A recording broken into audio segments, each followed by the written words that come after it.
Electron की चारों quantum संख्या बताइए। लास्ट इलेक्ट्रॉन की चारों क्वांटम संख्या बताइए। तो क्या करेंगे, सबसे पहले इसका कॉन्फ़िगरेशन करेंगे। कल हम लोगों ने पढ़ा था कि कैसे कॉन्फ़िगरेशन होता है। 1s2 2s2 2p6 3s2 3p6 4s2, count कर रहे हैं, 6 4 10 12 18 20 20 हो गए।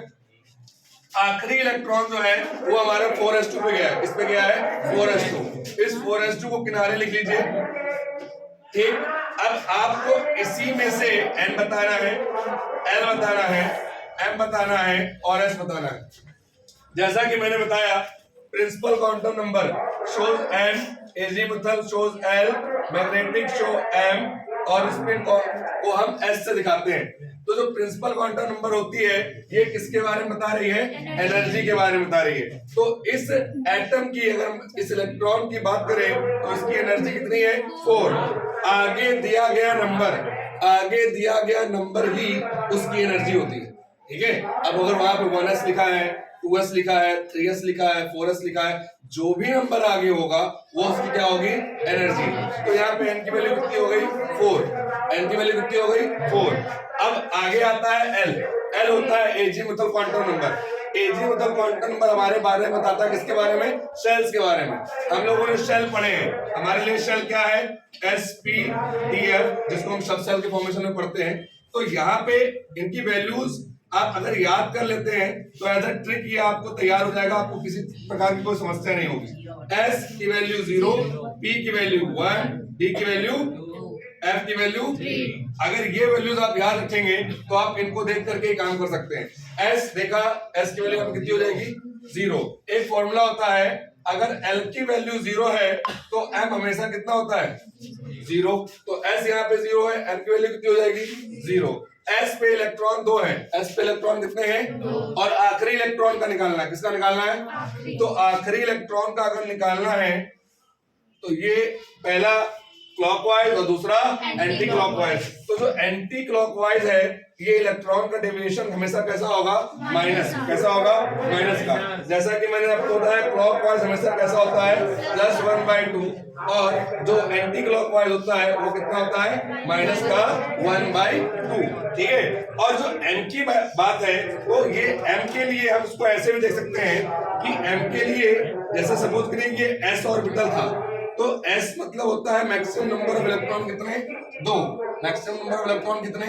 जितने मैक्सिमम नंबर ऑफ इलेक्ट्रॉन होते हैं उसका आधा, हाफ जो है ऑर्बिटल बनता है। मैक्सिमम नंबर इलेक्ट्रॉन 2, तो बॉक्स कितने बनेंगे? 1। और जब 1 है तो उसके लिए हमेशा जो वैल्यू होगी m की वो कितनी होगी? 0। कितनी होगी? 0। अब अगर 0 है तो पहला इलेक्ट्रॉन सीधा क्लॉकवाइज, दूसरा इलेक्ट्रॉन उल्टा एंटी क्लॉकवाइज। सपोज करिए इसी को हम कर लें 26 आयरन। अब 26 आयरन करेंगे तो यहाँ पे लिखना पड़ेगा 3d6। कितना लिखना पड़ेगा?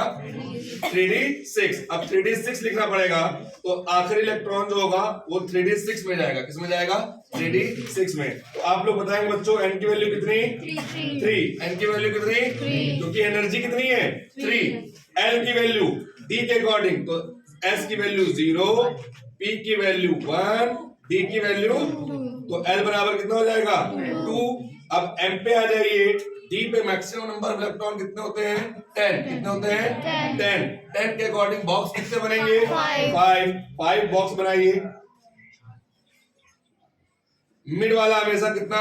0। और ये जो m होता है ये जाता है -l से 0 +l या +l से 0 -l। ये आप पे डिपेंड करता है कि आप इधर माइनस रखना चाहें प्लस। तो हम लोग हमेशा अपने रूल के अकॉर्डिंग चलते हैं, 0 से पहले वाला माइनस। तो ये माइनस का 2, ये माइनस का 1, ये प्लस का 1, ये प्लस का 2। इलेक्ट्रॉन कितने हैं? 6। इलेक्ट्रॉन कितने हैं?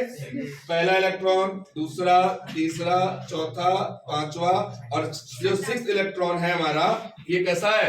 Anti clockwise. तो इसका मतलब m की वैल्यू कितनी? m की वैल्यू -2। m की वैल्यू कितनी? -2। और s की वैल्यू कितनी? माइनस का 1/2। तो ये हमारा पूरा क्या हो गया? Quantum number. ये पूरा हमारा क्या हो गया? Quantum number. सबको समझ में आया?